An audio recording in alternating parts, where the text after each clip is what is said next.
পৃথিবীর ১ ভাগ স্থল ও ৩ ভাগ জল, ৭ সমুদ্র এবং ৫টি মহাসাগরের নিরিখে এই হিসাবই জানে বিশ্ববাসী।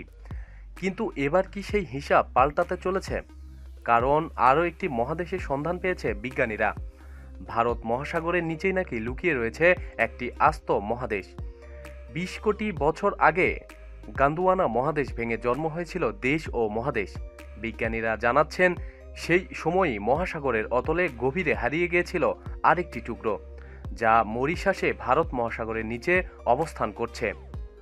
আগ্নেয়গিরি অগ্ন্যুৎপাতে যখন আফ্রিকা, ভারত, অস্ট্রেলিয়া এবং আটলান্টিকা আলাদা হয়ে ভারত মহাসাগর তৈরি হয়েছিল, তখন এই হারিয়ে যাওয়া টুকরার সমাধি ঘটেছিল।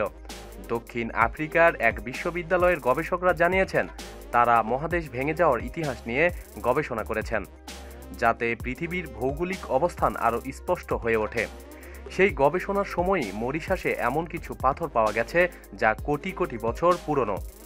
মরিশাসে ৯০ লাখ বছরের চেয়ে পুরনো কোনো পাথরের সন্ধান পাওয়ার ঘটনা বিরল। তবে বিজ্ঞানীরা জানাচ্ছেন, তাদের হাতে এসে পৌঁছেছে প্রায় ২০ কোটি বছরের পুরনো পাথর বা গমেদ। যদিও মহাদেশটি সম্পর্কে বিশেষ বিস্তারিত তথ্য জানা সম্ভব হয়নি।